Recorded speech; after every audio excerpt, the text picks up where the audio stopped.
Buenas tardes, doctor Jesús Orangel. Buenas tardes, compañeros. La presente disertación tiene por finalidad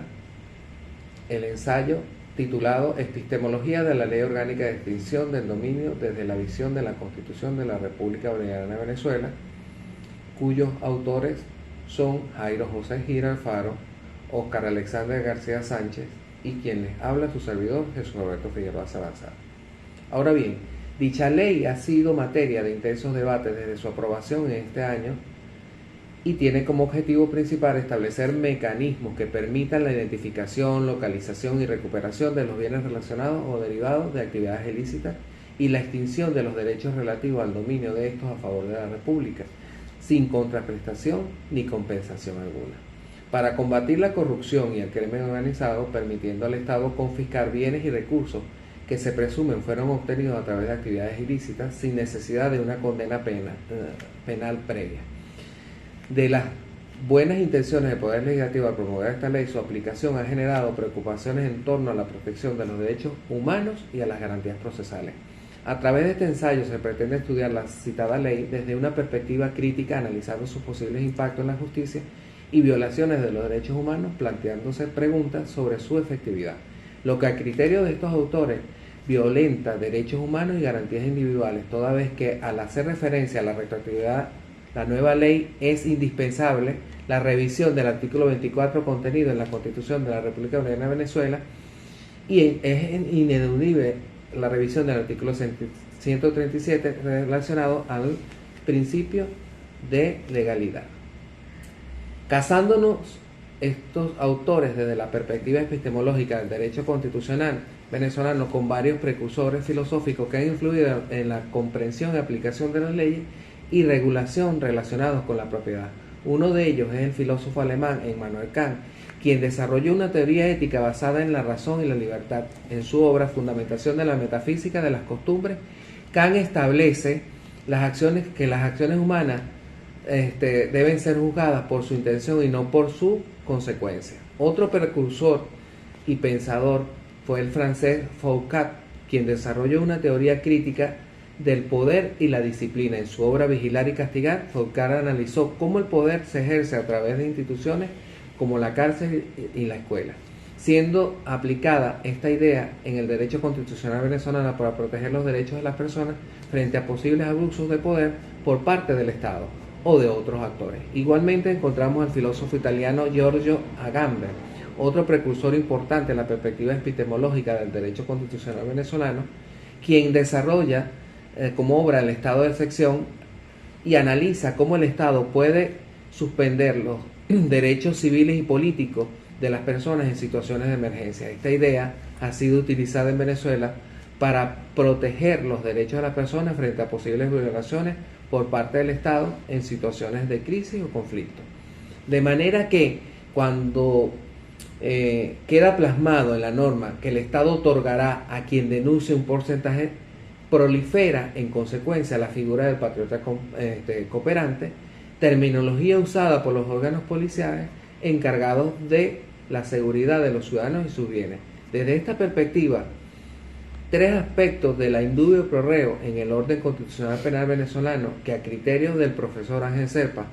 la ha llamado problemas específicos del derecho penal venezolano, en contraprestación a las garantías constitucionales del proceso, que tiene su ubicación fundamental desde la propia Constitución de la República Bolivariana de Venezuela. Continuando con la autoría de nuestro ensayo, la Asamblea Nacional ha sancionado una ley orgánica de extinción de dominio mediante la cual ha regulado la institución de la confiscación que prevé por vía de excepción el artículo 106 de la Constitución de la República Bolivariana de Venezuela. La Sala Constitucional del Tribunal Supremo de Justicia, designada como base en la inconstitucionalidad de la ley orgánica del Tribunal Supremo de Justicia, sanciona igualmente el 28 de abril del 2023, en cuestión de horas al recibir ese mismo día el oficio de la Asamblea Nacional, remitiéndole el texto de la mencionada ley orgánica de extinción de dominio, que se había sancionado el día anterior, 27 de abril. Declaró la constitucionalidad de carácter orgánico de la misma conforme lo exigía el artículo 203 de la Constitución. La Sala basó su consideración sobre dicha declaratoria de constitucionalidad, el carácter orgánico de la ley, en el hecho de que la misma es un cuerpo normativo que regula materias vinculadas en el desarrollo de los derechos constitucionales como lo exige la norma constitucional. La ley, sin lugar a dudas, desarrolló aspectos medulares que se refieren al derecho constitucional a la propiedad privada garantizada en el artículo 115 de la Constitución, limitándolo a lo que resulta de lo que declara el artículo 22 de la propia ley, al especificar entre sus finalidades reafirmar la aplicación y reconocimiento del derecho a la propiedad, teniendo presente que los bienes adquiridos con recursos de origen ilícito no adquieren legitimidad ni consolidan el derecho a la propiedad, por lo que no pueden gozar de protección constitucional o legal. Y además, al precisar el artículo 6, que la extinción de dominio tendrá como único límite el derecho de propiedad lícitamente obtenido como valor constitucional y cuyos atributos se ejercen de conformidad con la función social prevista en la Constitución de la República Bolivariana de Venezuela y las leyes. La ley orgánica busca regular mecanismos de extinción de la propiedad privada a favor del Estado, sin compensación. La Sala Constitucional, en su análisis de la constitucionalidad de carácter orgánico de la ley para determinar si la misma se enmarcaba en el desarrollo de los derechos constitucionales previstos en el artículo 203 de la Constitución de la República Bolivariana de Venezuela, solo hizo referencia a otro nuevo derecho constitucional que dedujo del texto fundamental, que calificó como el derecho constitucional a la protección, así como de otros intereses por parte del Estado, que regularía el artículo 116 de la misma Constitución, derecho constitucional a la protección patrimonial y de otros intereses del Estado, que según la Sala Constitucional constituye un derecho irrenunciable a clara incidencia con el resto de los derechos fundamentales, por lo que sus cláusulas, que en una u otra forma solo están presentes en la Constitución de la República Bolivariana de Venezuela, sino que están presentes en todos los sistemas constitucionales, muy ocupados, muy debatidos tanto por la doctrina procesal constitucional como en el ámbito de las distintas reformas constitucionales. Vale decir que el principio de presunción de inocencia surge de la misma Declaración de los Derechos del Hombre.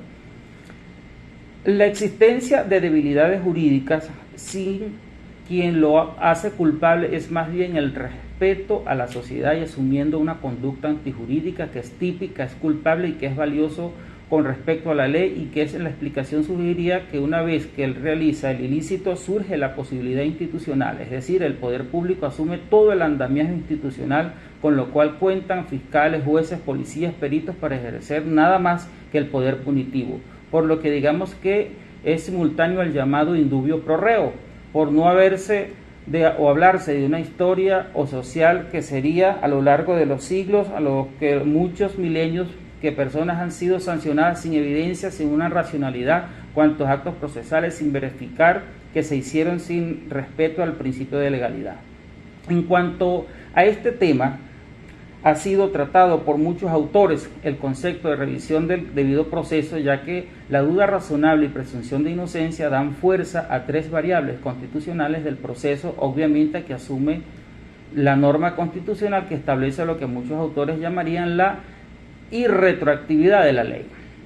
El propio texto de la Constitución, el artículo 524, se puede ver desde dos situaciones jurídicas: debido proceso, un debido proceso propio, que serían las normas que se ubican dentro del artículo constitucional, comenzando o iniciando por el derecho a la defensa en el numeral 1 y terminando en el numeral 8 del artículo 49, la omisión injustificada y el debido proceso amplio. Es decir, normas distintas a las del artículo 49 que regulan las garantías constitucionales del proceso, que son tan o más importantes que el propio artículo 29. Dentro de este extenso debido proceso precisamente vamos a encontrar el indubio pro reo del artículo 524 de la Constitución de la República Bolivariana de Venezuela, la cual señala que ninguna disposición legislativa tendrá efecto retroactivo sino cuando impone un punto menos buena primera hipótesis, seguimos las leyes procesales, se aplicarían desde el momento en que entren en vigor en los procesos que se encuentren en curso. No obstante, la ley en estudio atenta contra la propiedad privada y pone en riesgo el principio de legalidad, el principio del debido proceso, y también afecta la presunción de inocencia, por lo que es muy probable que ciudadanos inocentes pierdan sus propiedades. Además de lo anteriormente indicado, esos recursos van a ser manejados de manera discrecional por el Poder Ejecutivo. El Estado además podrá decomisar los bienes relacionados a delitos como la corrupción, delitos de delincuencia organizada. En términos generales y por lo antes señalado, se puede entender que la norma en estudio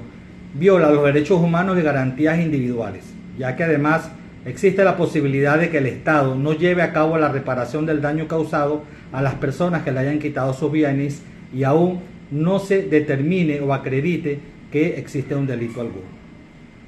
En consecuencia, es importante señalar, conocer qué dice nuestra Constitución de la República Bolivariana de Venezuela sobre la propiedad. Ella nos habla de una excepción al derecho de propiedad plenamente garantizado como un derecho humano, como un derecho constitucional, y destaca la palabra desde la visión de estos investigadores porque una idea de exclusividad solo se puede hacer para afectar el inmueble, salvo por causa de utilidad pública o causa de interés social. De modo que hablamos del Estado con un factor que se descompone en criminógeno y todas las circunstancias que rodean a este asunto, porque hay muchas explicaciones de un orden crítico. En esta materia no existe un Estado de Derecho donde la falta de independencia del Poder Judicial, el Ministerio Público, un Estado comunal constitucional y un socialismo versus el Estado social, lo que a nuestro criterio el desarrollo del derecho humano a la propiedad aún requiere una ampliación. Dicho esto, no existe un verdadero desarrollo en esta ley. Lo que está haciendo es limitar la posesión precaria porque no hay dominio pleno, porque a lo que está ilegal no se le puede atribuir un carácter de legalidad cierta. Lo cierto es que esto obedece a factores críticos adicionales, acción retroactiva e imprescriptible que genera una gran inseguridad jurídica. De manera que esta ley se va a aplicar inmediatamente, sin vacaciones hacia adelante ni hacia atrás, sin límite de tiempo, y no hay garantía suficiente para terceros que hayan adquirido los bienes de buena fe. Aunque se habla de terceros de buena fe, pero no se dice cuál es la defensa que tendrán ese tercero que ha actuado de buena fe. Un detalle muy importante es cómo la ley se omite por completo el error judicial. Uno de los argumentos más fuertes contra la pena de muerte es el error judicial que ejecuta a la persona equivocada. También sobre este tema de extinción de dominio se incluye la declaración de dominio a favor del Estado sobre los bienes patrimoniales de las personas naturales y jurídicas relacionados con actividades ilícitas mediante sentencia firme sin contraprestación ni compensación de ninguna naturaleza, salvaguardando los derechos de terceros y de los que actúan de buena fe. Recordemos que el texto del artículo 30 de la Constitución de la República Bolivariana de Venezuela se dan dos supuestas violaciones a los derechos humanos, violación a la ley penal y afectación a los derechos de las víctimas. Ya hemos expropiado un Estado propietario, un gigantesco Estado empresarial voluminoso, comparable solo a lo que fue el Estado soviético, el Estado chino. Ya sabemos lo que pasa con eso, porque un Estado poco eficiente, improductivo, que está en pobreza, un Estado que no logra satisfacer las necesidades laborales del pueblo y que está atado prudentemente, no pone en senda el cumplimiento debido a la debida diligencia y deberes del ciudadano. Digamos que el tema predominante para este asunto no es bueno, es la definición de bienes ilícitos afectados sobre todo por este tipo de activos. De manera que se consideran delitos de delincuencia organizada, además de los tipificados en la ley, todos los contemplados en el Código Penal y demás leyes penales. Es decir, que se encuentran en más de 90 leyes y en más de 900 delitos, según las matemáticas con las estadísticas que hemos podido adelantar. Ninguno en ambos son concretamente del 27 al 53 del texto, pero también se extiende a modo de remisión de la ley un enorme grupo de figuras delictivas y no se define la delincuencia organizada como la obtención directa o indirecta de un beneficio económico. Estas leyes del crimen organizado se restringen exclusivamente al beneficio económico ilícito.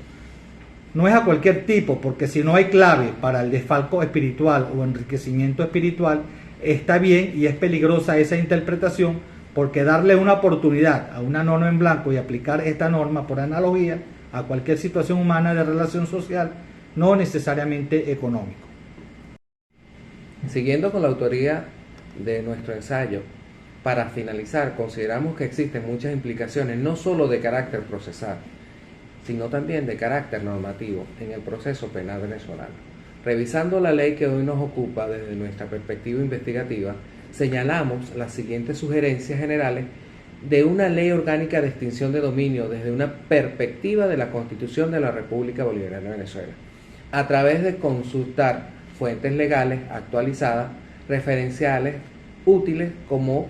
la del doctor Rodrigo Rivera, entre otros tratadistas, que nos permiten una visión epistemológica legal específica antes de tomar cualquier acción. Señalamos algunas recomendaciones, como por ejemplo el respeto a los derechos constitucionales. La ley orgánica debe garantizar el respeto de los derechos y garantías consagrados en la Constitución venezolana, como el debido proceso, la propiedad privada, la presunción de inocencia, la defensa, la intimidad y la inviolabilidad del hogar. La extinción de dominio debe llevarse a cabo dentro de los límites legales y constitucionales establecidos. Definiciones claras y precisas. Esto quiere decir que la ley debe definir claramente los conceptos y términos utilizados en relación con la extinción de dominio, como los delitos que pueden dar lugar a la confiscación de bienes, los procedimientos para llevar a cabo la extinción de dominio y los derechos de las partes involucradas. Esto evitará ambigüedades y posibles abusos de la ley. También podemos establecer la proporcionalidad y necesidad de la ley de extinción de dominio solo que pueda aplicar cuando sea estrictamente necesario y proporcional al delito cometido. Debe existir una conexión directa entre el delito y los bienes sujetos a extinción de dominio. Igualmente, a realizar una revisión al debido proceso y garantías judiciales, la ley debe asegurar que se respeta el debido proceso en todos los aspectos de extinción de dominio. Esto incluye el derecho a ser oído, el derecho a presentar pruebas, el derecho a un juicio justo y el derecho a recurrir a las decisiones judiciales. Asimismo, la separación de poderes y control judicial es importante que la ley establezca un adecuado control sobre el proceso de extinción de dominio. Los tribunales deben tener la facultad de revisar y aprobar cualquier decisión relacionada con la confiscación de bienes, evitando así posibles abusos o arbitrariedades. Transparencia y rendición de cuentas también viene a ser otro de los propósitos para promover la transparencia de la ley de dominio. Esto implica la supervisión y control, así como la obligación de rendir cuentas por parte de las autoridades encargadas de aplicar la ley. Otro punto es la protección de los terceros de buena fe. La ley debe establecer mecanismos para proteger los derechos de terceros de buena fe que puedan verse en esta ley. ¿Para qué? Para salvaguardar y evitar que las personas inocentes sufran de pérdidas de bienes sin su debido proceso. Estas recomendaciones generales pueden servir como puntos de partida para el desarrollo de una ley orgánica de extinción de dominio en Venezuela eficaz, eficiente y sostenible, siendo fundamental que se realice un análisis jurídico exhaustivo y se tenga en cuenta el contexto de las necesidades específicas del país. Es importante consultar con expertos lo que viene a ser el estudio constitucional de la Constitución de la República Bolivariana de Venezuela y las normas en salvaguarda de los derechos humanos. El respeto y carácter de las instituciones fiscales obedece también desde una perspectiva que las fiscalías no tienen el dominio o no han sido creadas las fiscalías especiales con esa competencia en delitos de corrupción, en delitos de financiamiento del terrorismo, legitimación de capitales, tráfico de sustancias, a afrontar dichos casos. Nos hacemos solidarios de la presente investigación. Debe tener un estudio de una realidad sociológica cultural que es urgente para el manejo de una ley de esta envergadura en nuestra nación como nuestro querido país, Venezuela.